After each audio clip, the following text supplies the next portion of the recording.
Last class में अपन question 1 किए थे। क्वेश्चन 2 देखो। पहले कभी भी क्वेश्चन पढ़ा करो क्या लिखा हुआ है। देखो, assume Mr. Current exercise the option of shifting out of the default tax regime under 115 BAC। मतलब ये बंदा 115 BAC नहीं लेता, ठीक है, मतलब नॉर्मल चलता है, तो अपन को नॉर्मल प्रोविजन के हिसाब से बताना है। Mr. Kadam is entitled to a salary of 40,000 per month. He is given an option by his employer either to take HRA or a rent-free accommodation which is owned by the company. The HRA amount payable was 7,000 per month. Okay.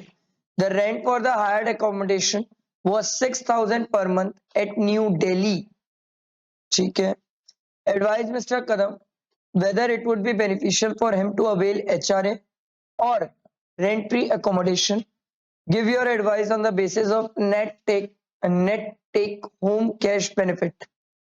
ठीक है, तो हमें HRA और रेंट्री accommodation दोनों की computation करना है। ठीक, चलो लिखते हैं, थोड़ा स्पीड फटाफट ना।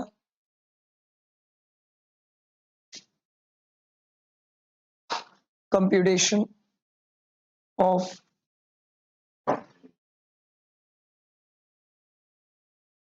Tax liability of mister Kadam.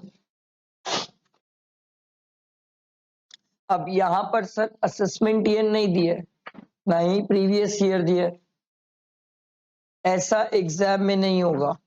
Exam में वो आपको असेसमेंट ईयर प्रीवियस ईयर देंगे, अगर नहीं दिए तो आप भी ऐसे लिख के छोड़ देना, computation of tax liability of mister Kadam. ठीक है, हमें रेंट्री एकोमोडेशन और एचआरए दोनों के बेसिस में आंसर करने बोला है, तो हम यहाँ ये लिखेंगे सर, अंडर बोथ ऑप्शन।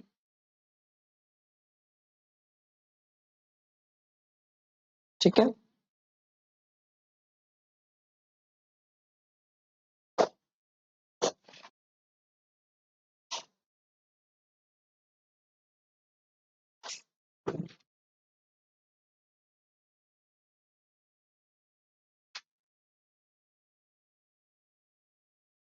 यहाँ लिख लेते हैं एचआरए या रेंट्री एकोमोडेशन।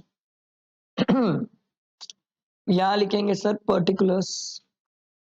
स्टार्ट करते हैं सर, सबसे पहले है बेसिक सैलरी। बेसिक सैलरी कितनी है इसकी? 40,000 पर मंथ।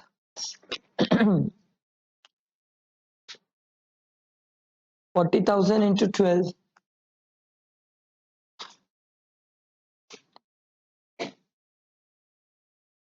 4,80,000। इसके बाद इसकी सैलरी में और कुछ दिया ही नहीं है, तो सीधा एचआरए और रेंट्री एकोमोडेशन निकलेगा।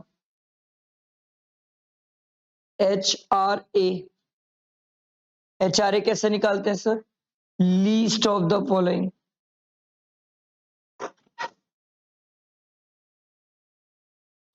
अब एक स्टूडेंट के मन में क्वेश्चन आया, सर आप यहां क्यों निकाल रहे हो, वर्किंग नोट में नहीं निकाल सकते?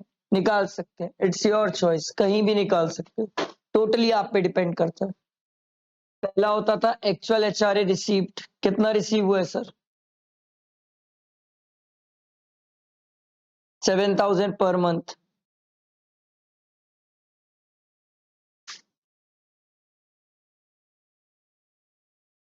दूसरा, rent paid minus 10% of salary. Rent pay कितना कर रही है? 6,000 पर मंथ, तो 6,000 इंटू 12 माइनस 10% ऑफ सैलरी। यहां सैलरी में हम क्या लेंगे? बेसिक, क्योंकि उसके अलावा कुछ दिया नहीं है। माइनस करके बताओ कितना आ रहा है?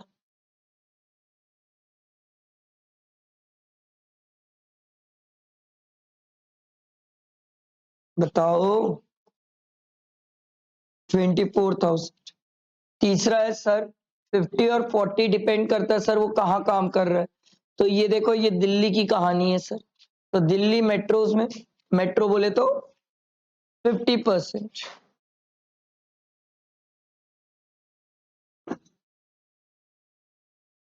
तीनों में which ever is lower, lower कितना है 24,000, मिला कितना है 84,000, तो बैलेंस क्या हो जाएगा टैक्सेबल, कितना आएगा बैलेंस, कितना आएगा, ये एचआरए की कहानी हुई, यहां डैश। अगला rent free accommodation. Rent free accommodation निकालने के लिए सर अपन को पहले ये पता करना पड़ेगा कि ये घर किसका है। तो सर ये घर तो कंपनी ने भी किराए पे लिया कि कंपनी का है, जल्दी बताओ। ओन्ड बाय द कंपनी दिया हुआ है। अगर ओन्ड बाय द कंपनी है तो बात अटकती है पॉपुलेशन पे। अब दिल्ली है, ऑब्वियस सी बात है 40 लाख से ज्यादा पॉपुलेशन है, तो कितना परसेंट 10%। Crystal clear. चलो लेते 10% ऑफ सैलरी। किस्मत से यहाँ सैलरी में कुछ है ही नहीं, सिर्फ बेसिक है, तो 4,80,000 का 10% कितना हो जाएगा 48,000। यहाँ डैश 48,000। यहां तक किसी को कोई डाउट, कोई चीज नहीं समझ आई तो पूछो। Crystal clear. इसके बाद इस क्वेश्चन में हमारे पास और कुछ है नहीं, हम आगे बढ़ते हैं। इसकी टैक्स लायबिलिटी निकालते हैं और चेक करते हैं कितनी आ रही है किस में। किसी को यहां तक कोई डाउट तो पूछो। पक्का बढ़ सकते हैं आगे, ठीक है। इसके अलावा और कुछ दिया तो नहीं है क्वेश्चन में, चेक कर लो। कभी भी आदत डाला करो, एक बार नजर क्वेश्चन में घुमाने की आदत हमेशा होना चाहिए। कई बार ऐसा होता है हमारे साथ एग्जाम में सॉल्व करते करते हड़बड़ी में कुछ चीजें छूट जाती है, होता है, इट्स ह्यूमन एरर। अगर आप दोबारा एक बार देख लोगे ना तो चीजें पकड़ा जाएगी। कई बार अगर छूट भी गई होगी तो ध्यान दो। चलो आप लोग ध्यान दो और बताओ मुझे कुछ छूटा है क्या।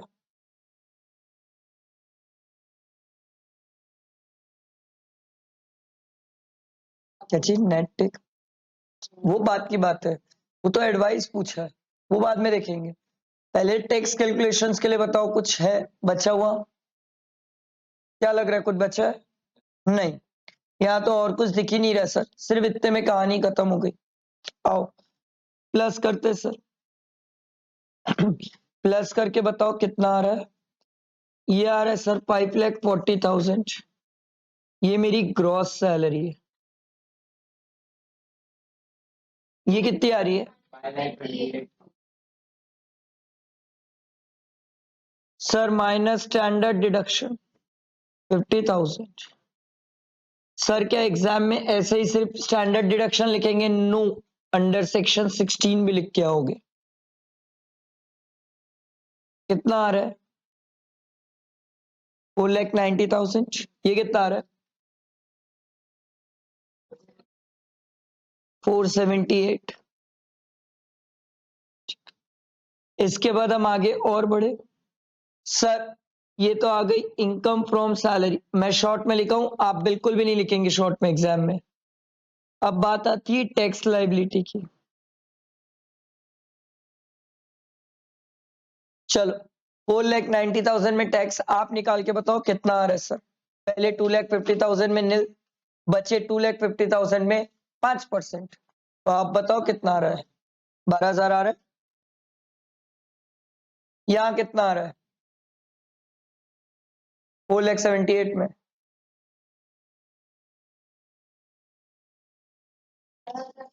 11,400, यही आ रहा है सबका, ठीक है। सर अगर आपको याद हो तो हमारे पास रिबेट होती है सर, 87A की रिबेट होती है।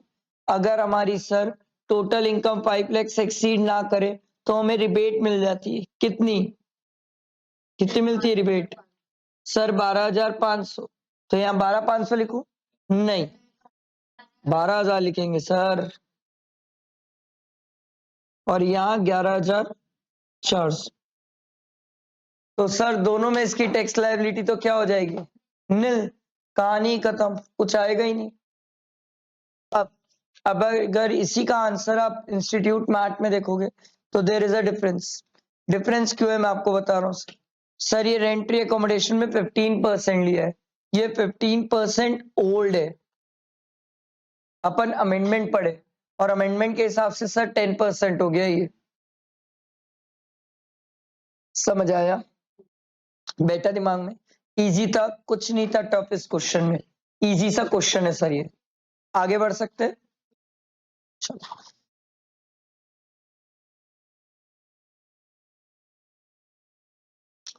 तो क्वेश्चन ये था हमसे कि कौन सा ऑप्शन उसके लिए बेनिफिशियल है। दोनों ही बेनिफिशियल है, दोनों में ही टैक्स लायबिलिटी जीरो है। चलो अगला क्वेश्चन देखो। Compute the tax liability of mister Kashyap having total income of 51,75,000 for the assessment year 24-25, assuming that his total income comprises of salary income, income from house property, interest on fixed deposit. Assume that Mr. Kashyap has exercised the option of shifting out of the default tax regime. मतलब ये normal provision से चलना चाहता है। अब अगर आपको याद हो तो ये हमारे बचपन के दिन है। क्यों सर? सर यही तो प्रैक्टिस करते थे हम, बहुत प्रैक्टिस की है सर इसकी। चलो वापस टोटल एक बार प्रैक्टिस कर लेते हैं।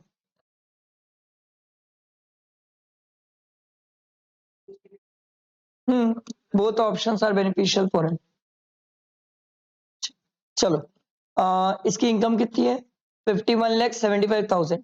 याद है मैंने आपको कभी भी सिखाया था सर, अगर 50 लाख के ऊपर जा रहा है तो सरचार्ज वाली कहानी आ सकती है। मुझे नहीं पता आएगी कि नहीं, पर मेरे को ये जरूर पता है 50 लाख के ऊपर सरचार्ज होता है सर। तो मैं क्या करता हूं, पहले 50 लाख पे टैक्स निकाल लेता हूँ। 50 लाख पे कैसे टैक्स निकालते हैं याद है सर? सर 10 लाख में तो फिक्स है 112500।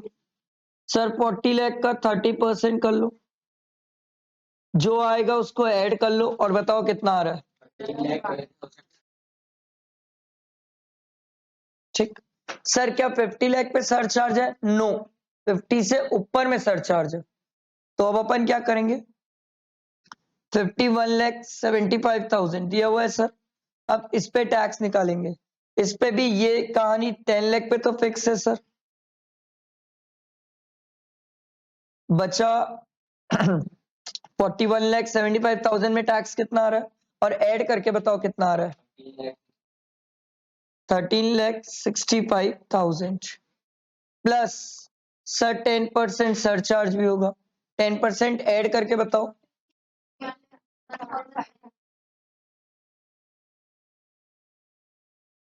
यही आ रहा है सबका? अच्छा ओके ओके ओके।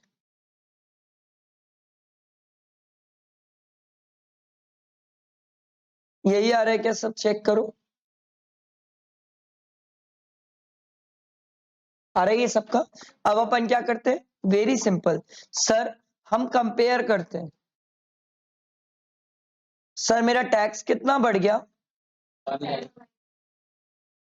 मेरा टैक्स कितना बढ़ गया? 1,80,000 है कि 70 है? क्या कथे हो, 89 ना? कभी प्लस माइनस करना तो सीख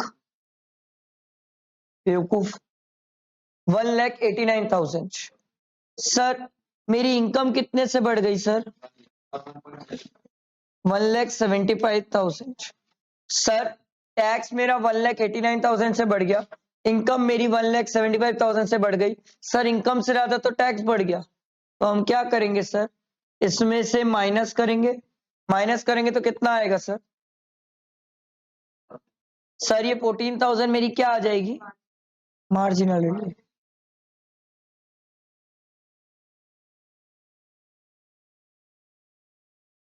मार्जिनल रिलीफ ये तो हमने निकाल लिया। अब एग्जाम में हमें क्या करना है सर? एग्जाम में हमें ये जो हमने टैक्स निकाला था, बातचीत नहीं सर, माइनस 14,000, क्योंकि इतने की तो मार्जिनल रिलीफ मिल गई है। ये माइनस करने के बाद कितना आ रहा है? 14,87,500।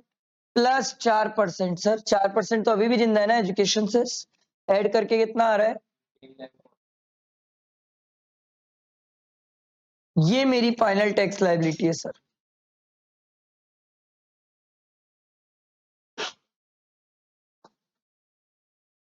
समझ आया? बैठा दिमाग में? क्लियर हुआ ये सबको? पक्का? Crystal clear?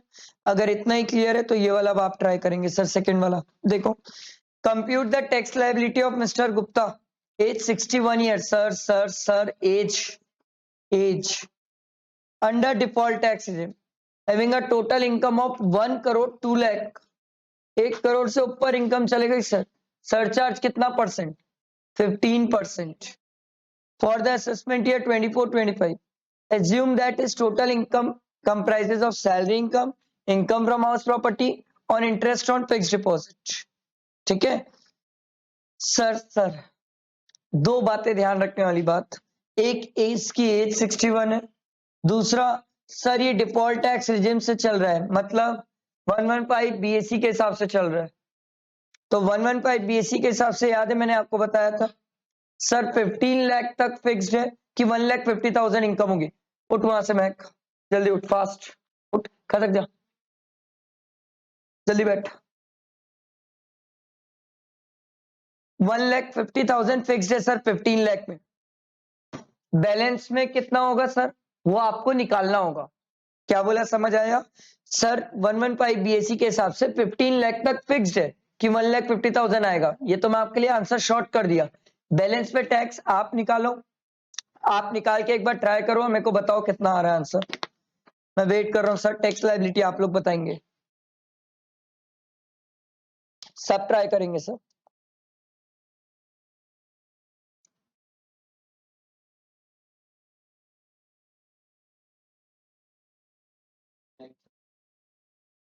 फाइनल आंसर सब, मार्जिनल रिलीफ वगैरह सब क्लेम करके, सब फाइनल सब करके बताना है। जैसे मैं सिखाता हूं वैसे लिख के करो, गड़बड़ नहीं होगी।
बताओ बताओ, इतना टाइम थोड़ी लगता है 1 करोड़ लिखना।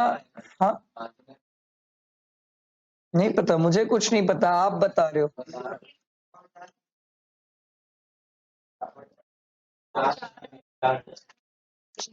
रिलीफ 4,000 आ रही है, ठीक है। फाइनल टैक्स बताओ कितना आ रहा है, सब करके माइनस करके फाइनल लास्ट बता रहे हो कितना आ रहा है? 32,96,800 यही आ रहा है क्या? चेक करो।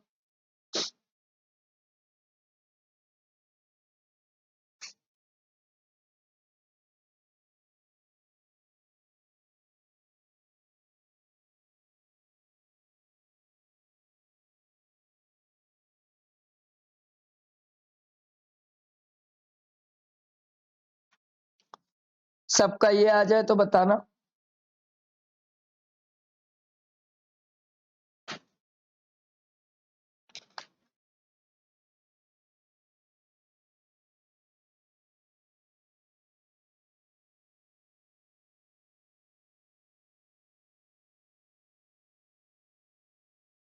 आया सबका? बढ़े आगे। इतना टाइम नहीं लगना चाहिए सर टैक्स लायबिलिटी निकालने में। एग्जाम में तो आप पेपर छोड़ दोगे इतना टाइम में। ये क्वेश्चन कितने मार्क्स का आएगा? 1 मार्क्स का। 1 मार्क्स का क्वेश्चन आएगा। 1 मार्क्स के लिए 1.8 मिनट होता है आपके पास। आप अगर ध्यान दो तो 2 मिनट से ऊपर ले चुके हो आप, जबकि ये प्रैक्टिस की हुई चीज है। जितना एक्स्ट्रा मिनट लोगे उतने क्वेश्चन छोड़ के आओगे। आया सबका? किसी का नहीं आया तो पूछ लो सर। बहुत इजी था ये, पहले भी हम प्रैक्टिस किए। ये तो एक लास्ट और प्रैक्टिस कर रहे बस। चलो बढ़ते सर नेक्स्ट क्वेश्चन में ध्यान दो।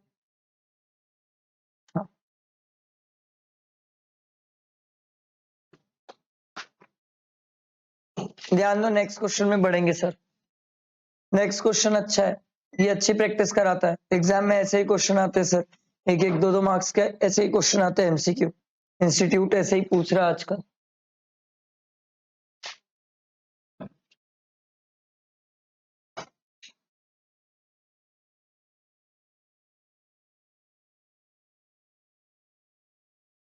चलो देखो क्या बोल रहे हैं, देखो computers tax liability for the assessment year 24-25 under the default tax regime and optional tax regime as per the normal provision of the act, assuming that the total income and its component are the same in both tax regime। ठीक है। Mr. Agrawal, age 40 years and a resident in India, has a total income of 4 crore 50 lakh, बाप रे, comprising long term capital gain under section 112 जो कि 55 लाख का है, short term capital gain 111A 65 lakh का है, अदर इनकम 3 करोड़ 30 लाख की है। तो हमें तो टैक्स निकालना है, दोनों तरीके से निकालना है, ओल्ड और न्यू दोनों तरीके से निकालना है। चलो करते हैं मेहनत। सर अगर मैं इसको पहले नॉर्मल प्रोविजन के हिसाब से निकालूं तो कैसे निकलेगा sir? Sir long term capital gain 112 वाला कितना है? 55 lakh. Long term capital gain 112 वाला है सर 55 लाख। कितना परसेंट टैक्स है? 20%। सर उसके बाद नेक्स्ट क्या है? Short term capital gain 111A 65 lakh. Short term capital gain 111A 65 lakh. Sir इसका कितना परसेंट होगा? 15%। ठीक। इसके बाद अच्छा पहले ये तो बताओ कितना कितना आ रहा है?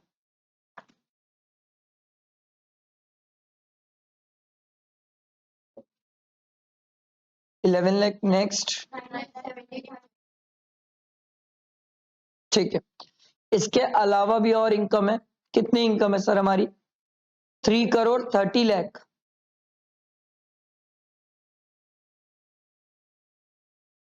Other income 3 crore 30 lakh. Sir इसमें भी टैक्स निकालना पड़ेगा, बट इसमें स्लैब लगेगा सर। इसमें तो स्लैब लगेगा। इसमें कैसे स्लैब लगेगा सर? हम बचपन से सीख के आ रहे हैं, 10 लाख तक फिक्स है 112500, बचा 3 करोड़ 20 लाख। इस पे 30% करो और टैक्स निकालो और बताओ कितना आ रहा है।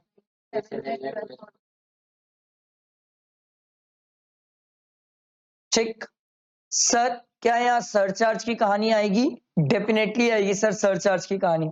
अब बात यह है सरचार्ज कितना परसेंट? सर बात यह है कि ये देखो, अगर आप ये इनकम देखो तो 4.5 करोड़ है, ये इनकम देखो तो 3.5 करोड़ के आसपास है, 3 करोड़ 30 लाख। अब बात यह आती है सरचार्ज कैसे करें।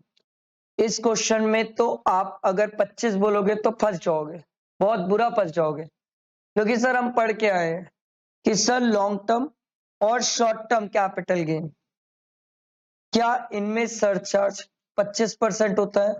नो, इनमें सरचार्ज कभी 15% से ऊपर जाता ही नहीं है। तो ये दो इनकम में 15% सरचार्ज और बैलेंस इनकम पे 25% सरचार्ज। आओ सर, तो यहाँ थोड़ी सी मेहनत है। पहले अपन इन दो को ऐड करेंगे, ये दो ऐड करके कितना आ रहा है?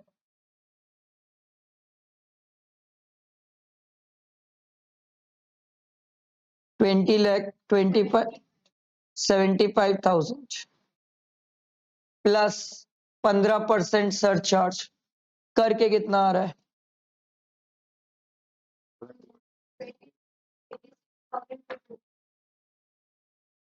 सर बात आती है इस इनकम की, तो इसमें तो प्लस हो जाएगा 25% सरचार्ज, क्योंकि सर इनकम 3 करोड़ से ऊपर है, 2 करोड़ से 5 करोड़ के बीच में सरचार्ज होता था 25%।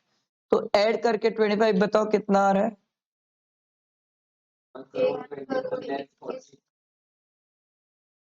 1 करोड़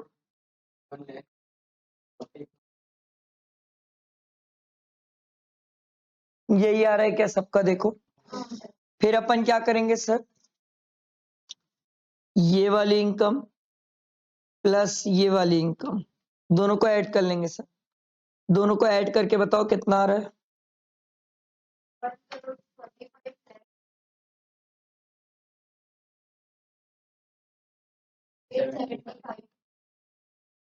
चेक करो सबका यही आ रहा है क्या?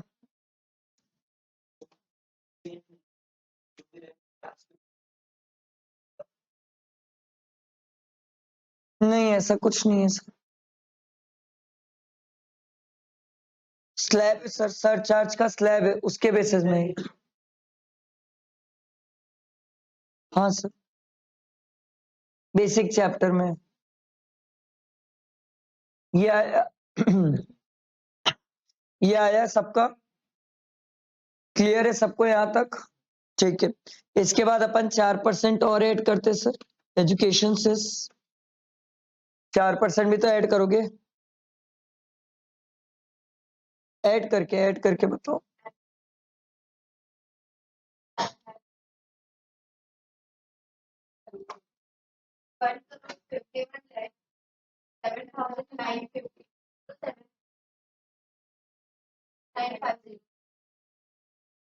यही आ रहा है सबका। अब क्वेश्चन ये है सर, इस क्वेश्चन में मार्जिनल रिलीफ नहीं चेक करेंगे?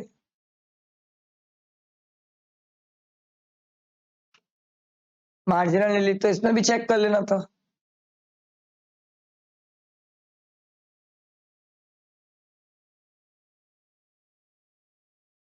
सर इनकम इतनी ज्यादा है कि मार्जिनल रिलीफ की बात ही नहीं आ सकती है।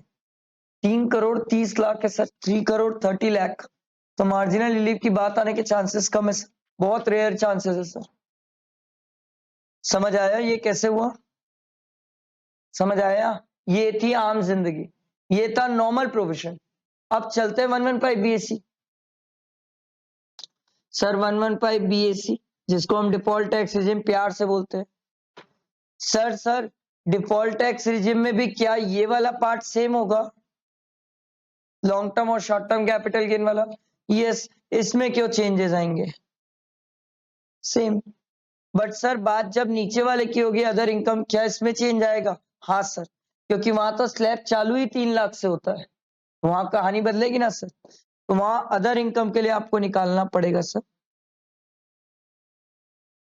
अदर इनकम हमारी सर 3 करोड़ 30 लाख, जिसमें सर 15 लाख तक फिक्स्ड है कि 1.5 लाख आएगा।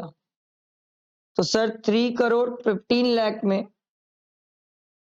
आप निकालो 30% ऐड करके बताओ। नहीं नहीं, ऐड करके दोनों।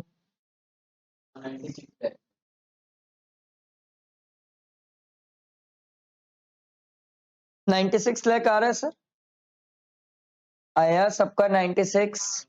फिर उसके बाद सर ये अदर वाला जो है, ये अदर वाले को इससे ऐड कर लो सर, ये अदर वाला जो सेम है यहाँ पर, इससे ऐड करो, ऐड करके बताओ कितना टैक्स आ रहा है।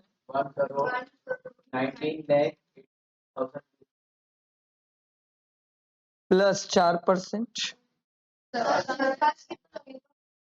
सरचार्ज नहीं लगा है, ओ सर, सरचार्ज प्लस सरचार्ज कितना,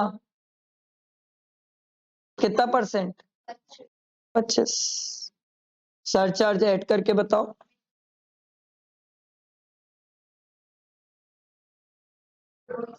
एग्जैक्ट, अच्छा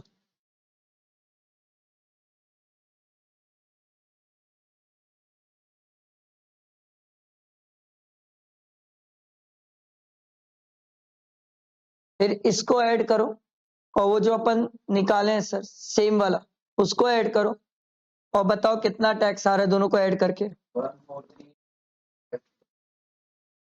143,250 प्लस 4%।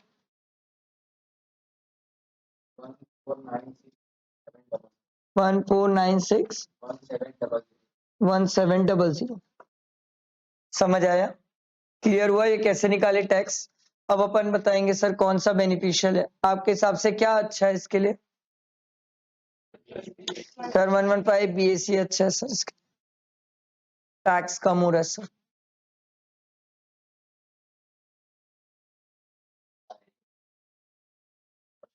हाँ, कैपिटल गेन में कभी सरचार्ज 15% से ऊपर नहीं जाता। हाँ 10 हो सकता है, 2 करोड़ की कैपिटल गेन नहीं देखते हम देखते हैं अदर इनकम किस स्लैब से ज्यादा जा रही है। हाँ हाँ, बाकी में अदर में दूसरा आएगा, ठीक है। आए सबको समझ, इसका तो आंसर मेरे को भी देखना पड़ेगा, मेरे को क्या पता आप लोग सही किए सही गलत किए। कौन सा क्वेश्चन था, थर्ड।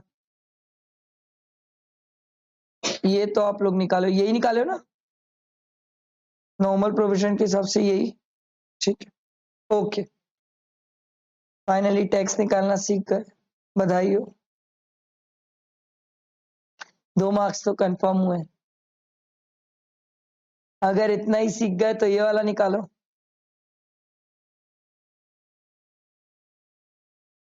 अच्छा, इस क्वेश्चन की एक खास बात, ये exercise the option of shifting out of the default tax regime, मतलब कैसे निकालना है, नॉर्मल प्रोविजन। ये तो ट्राई करो, नहीं बनेगा तो बता दूंगा सर, ट्राई तो करो। एज याद रखना सर उसकी, एज के साथ पंगा मत कर देना।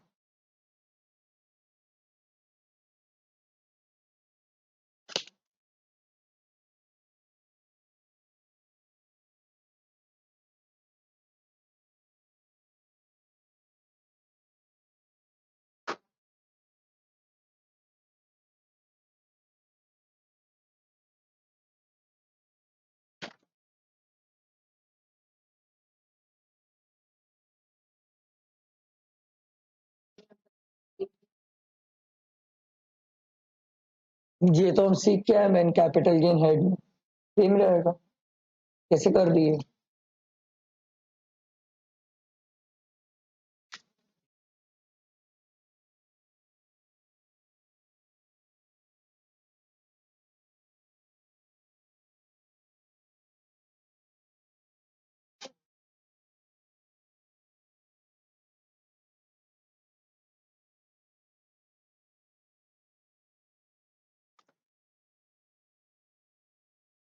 मैं इसको फ्रीज करके नीचे क्वेश्चन देख रहा हूँ ना, नेक्स्ट क्वेश्चन क्या है, आप लोग बनाओ।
बताओ बताओ, इतना टाइम थोड़ी लगता है सर, वो तो बहुत इजी है, सिंपल क्वेश्चन है।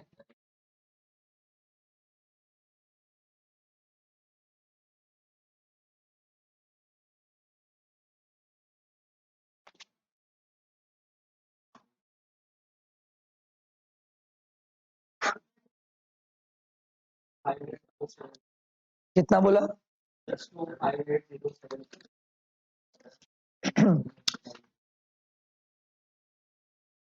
625807, यही आ रहा है क्या? चेक कर लो।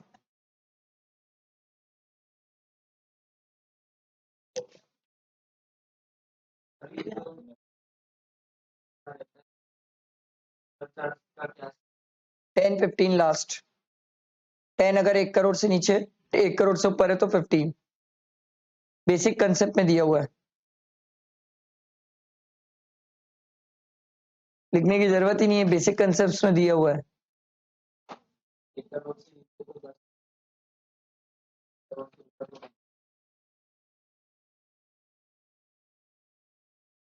शुरुआत में होता है ये, आपको कैपिटल गेन पता नहीं होता है, तो बता भी दूंगा तो कितना समझ पाओगे उस टाइम? 111 क्या है, 112 क्या है।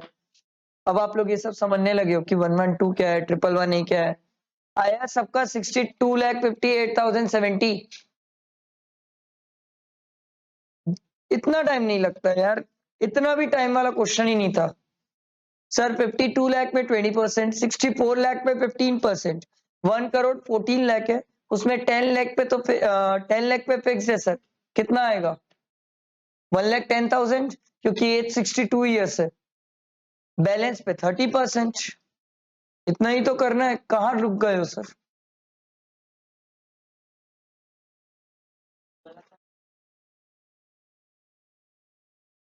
अच्छा, ये 60 से बिलो लेके किए हो? हाँ तो ये गलत है।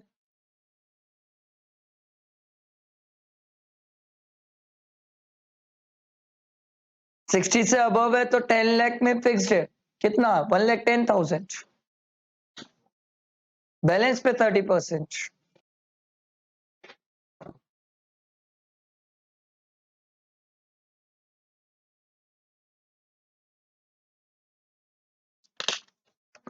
फिर सर चार्ज बताओ।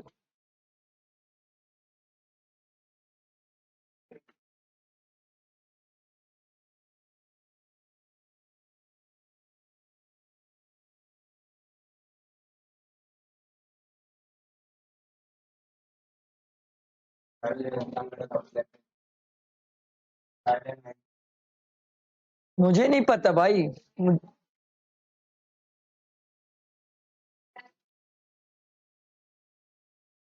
62,55,000 एक आंसर ये, और 62,75,000।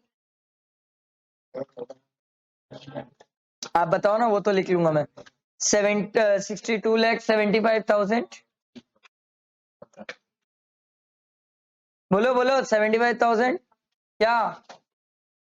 आगे तो बोल। 79,000 एक आंसर ये। 65,91,000। नालायको, एमसीक्यू में भी 4 ही ऑप्शन होते हैं, चौथा नन ऑफ दिस। जाओ सालो।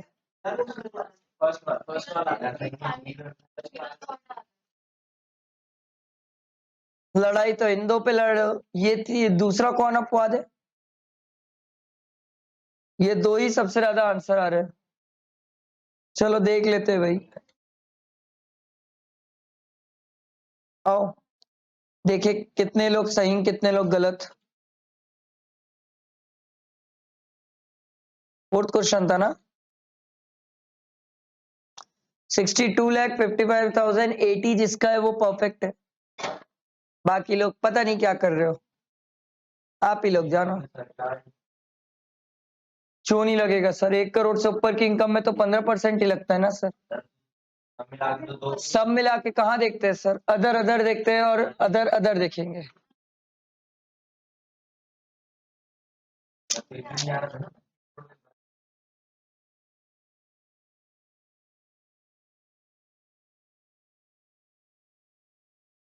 तो जिसका पहला वाला आंसर आया वो सही जा रहे हैं, बाकी सबका 2 मार्क्स गया।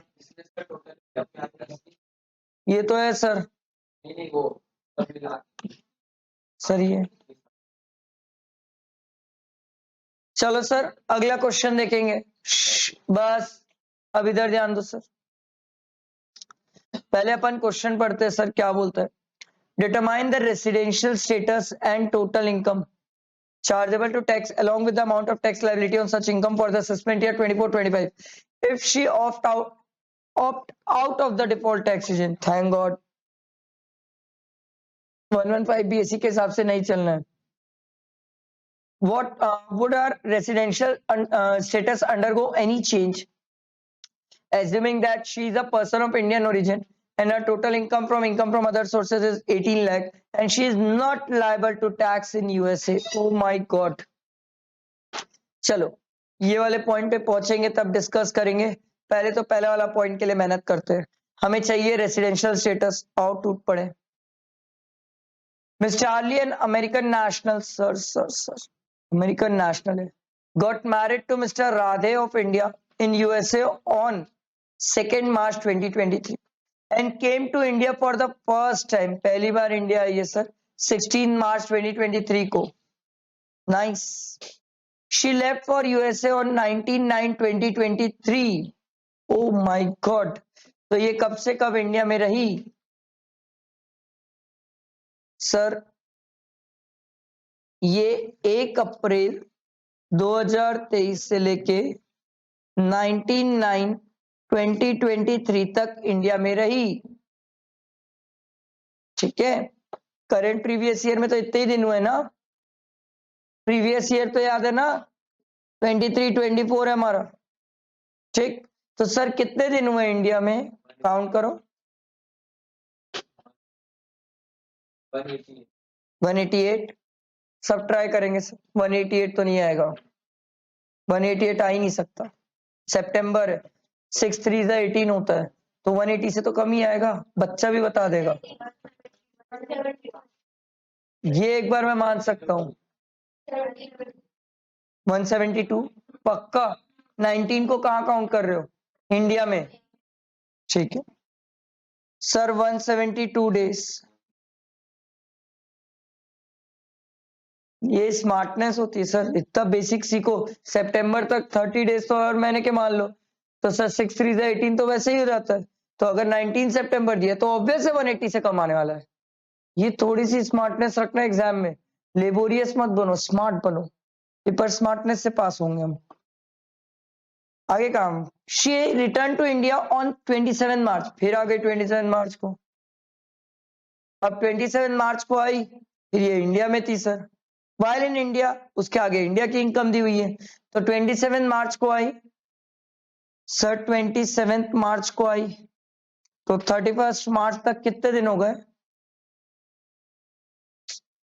बाप रे, 5 दिन सर। तो 172 प्लस 5, 177 डेज गए सर, गए। क्योंकि सर अगर ये पहली बात तो ये अमेरिकन नेशनल थी, अगर ये इंडियन सिटीजन होती तो मैं इसके लिए सर विजिट टू इंडिया वाला केस देखता सर, बट ये तो अमेरिकन नेशनल है, तो इस केस में विजिट वाला केस तो देख नहीं पाऊंगा मैं। अब इस केस में मैं इसके लिए 2 बेसिक कंडीशन चेक करूंगा।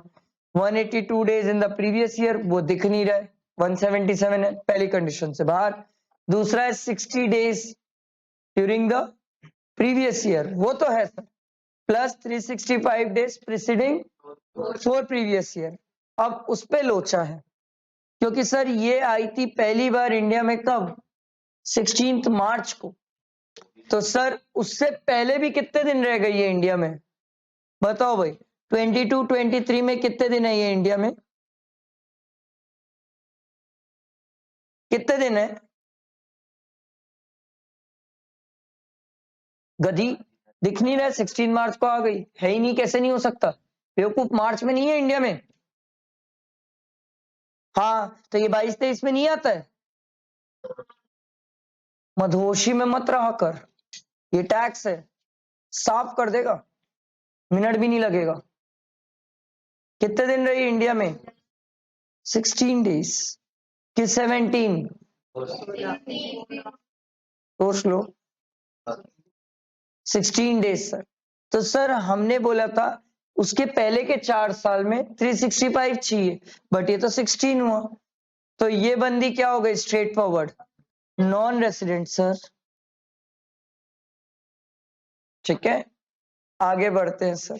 चल, हमें रेसिडेंशियल स्टेटस पता करना था, वो तो हम पता कर लिए, ये एनआर है। अब इसकी टोटल इनकम भी पता कर रहे हैं, आओ देखते हैं। While in India, she has purchased a showroom in Mumbai on 30/4/2023, which was leased out to a company at a rent of 25,000 per month from 1/5/2023. Okay sir, इसने परचेज किया 30 अप्रैल को, रेंट पे दे दिए सर 1/5/2023 को। ठीक है, she has taken a loan from a bank for the purchase of this showroom, on which bank had charged an interest of 97,500 up to 31 March 2024। ठीक है, तो सर मैंने कितने महीने रेंट पे दिया? 11 महीने। आओ सर निकालते हैं, सिंपल होगा सर। इसकी पहले तो हमें ये लिखना पड़ेगा sir, computation of total income of Mrs Charlie. ठीक है, under the normal scheme for the assessment year, यहां लिखना sir for the assessment year 24-25। Sir अब मैं ये नहीं लिख रहा हूं क्योंकि ये मैं आपको इतने बार सिखा चुका हूं। अब हम सीधा क्वेश्चन की तरफ मूव कर रहे हैं सर।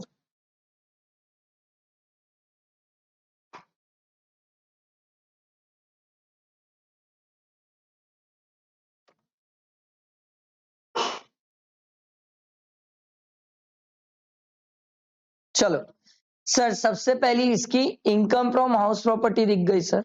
एग्जाम में शॉर्ट फॉर्म नहीं लिखना, रेंट रिसीव्ड सर। कितना मिला है? 25,000। कितने महीने का? कितना आ रहा है सर? और कुछ तो दिया नहीं है क्वेश्चन में, जीएवी मतलब फेयर मार्केट वैल्यू या म्युनिसिपल वैल्यू, कुछ तो दिया नहीं है सर। तो यही मेरा क्या हो जाएगा? GAV minus municipal tax. देख लेते हैं क्वेश्चन में कहीं दिया है क्या म्युनिसिपल टैक्स? इंटरेस्ट दिया हुआ था, नीचे गिफ्ट वगैरह दिया हुआ है, नहीं, म्युनिसिपल टैक्स भी नहीं दिया है, तो डैश। ये मेरी आ गई सर NAV माइनस 30%। कितना आ रहा है 30%?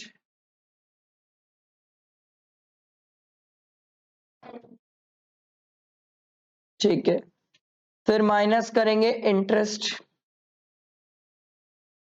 97,500, खुद सामने से दे दिया। अब बताओ माइनस करके पूरा कितना आ रहा है? हाँ, 95,000। ये इसकी इनकम फ्रॉम हाउस प्रॉपर्टी है। ओके, आगे बढ़ते हैं। ठीक है, she has received the following cash gift, oh my god, from her relative and friends from 1 April 2023 to 31st March 2024, from parents of husband। बोलो भाई, पेरेंट्स ऑफ हस्बैंड टैक्सेबल है कि नहीं है? बोलो।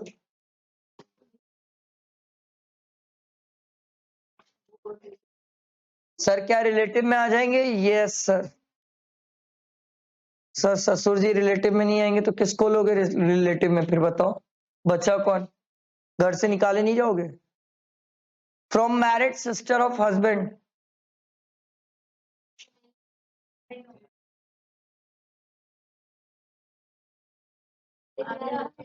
क्यों मैरिड सिस्टर ऑफ हस्बैंड नहीं आएगी? कैसे कर रहे हो? मैरिड सिस्टर ऑफ हस्बैंड नहीं आएगी। आप लोग ये बोल रहे हो मेरी बहन बाहर है रिलेटिव से, कि बहन के बच्चे बाहर है, बच्चे बाहर है। अबे बहन बाहर कर दोगे तो बचा क्या फिर मेरे लिए? पागल, सगी बहन को बाहर कर रहे हो आप लोग, बेवकूफ हो गए हो क्या? सर आपकी इंग्लिश वीक है, उनकी इंग्लिश परफेक्ट है, हमारी इंग्लिश वीक है सर, वो परफेक्टली सही लिखे है। From two very close friends of her husband. अब इसका बताओ। 151 वाला टैक्सेबल है, 21 नहीं है। एक नंबर के गधे। सर एग्रीगेट देखा जाता है सर, इसीलिए बोलते हैं क्लास में एब्सेंट होने से या सवेरे सो जाने से यही होता है हमारे साथ, सामूहिक चमत्कार।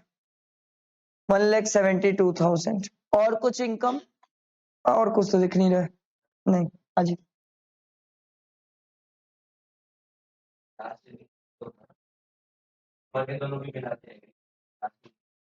नहीं, क्यों मिलाते हैं, वो तो वैसे ही एग्जाम्प्ट है। और सर इसकी इनकम लिखेंगे, आईओएस की इनकम सर, कितनी इनकम? 1,72,000। सर मैंने ऐसे लिखा, आप एग्जाम में ऐसे नहीं लिखेंगे, यहाँ पर लिखेंगे सर, पूरा लिखेंगे, पूरा रिलेटेड, पूरा पूरा सेंटेंस लिखेंगे और फिर 1,72,000 लिखेंगे। दोनों ऐड किए तो कितना आ गई सर ग्रॉस टोटल इनकम? बोलो बोलो कितनी आ रही है? 2,67,000। सर माइनस डिडक्शन कुछ मिली क्वेश्चन में? नहीं, ही नहीं sir deduction. 2,67,000 sir total income. फिर बात आती है सर टैक्स लायबिलिटी की। मेरा क्वेश्चन इसकी एज देख लो सर, एज देखो, सुनो किसी को भी ऐसे इशारा करना बुलाने के लिए।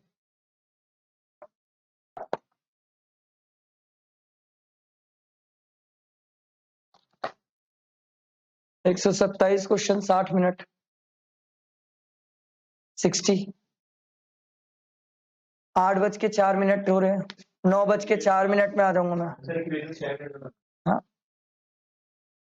घर में बात करूं? ठीक। सर बताओ टैक्स कितना आ रहा है? बताओ बताओ tax. Age, sorry sorry sorry sorry, age, madam की age. Oh my God, madam की एज नहीं दी है, नीचे दी हुई है। लो भाई कहाँ है नीचे इसकी एज? ये तो निरंजना है। नेक्स्ट क्वेश्चन है, ओ माय गॉड, बेचारी को डोकरी बना देते हैं अभी तुम लोग। अरे किसी और का किसी और पे मत करो सर, पाप होता ही है, इससे पाप लगता है पता है। और लड़की है, गलत एज बता दोगे तो और हर्ट हो जाता है, बहुत ईगो हर्ट होता है। ठीक है सर, तो एज अपन 60 बिलो ही मानेंगे सर। 850। ठीक। अगला, क्या रिबेट मिल जाएगी सर? नहीं, गधे हो, नॉन रेसिडेंट को हम रिबेट देते ही नहीं है। कब सिखाया रिबेट सर? 87A की रिबेट सर, वो तो रेसिडेंट इंडिविजुअल को मिलती है। जागो। तो सर 850 ही आएगा, प्लस 4% कर लेना होमवर्क। समझ आया सर? बैठा दिमाग में? आओ सर, अभी ये क्वेश्चन का सेकेंड पार्ट बचा है sir. Would her residential status undergo any change, assuming that she is a person of Indian origin and her total income from Indian sources? Oh my God! कितने income है? 18 lakh. And she is not liable to pay tax in any other country due to his domicile or any other reason, sir. ये line मैं कहीं सुना sir. Very good sir, section 618 deemed resident में सुने थे।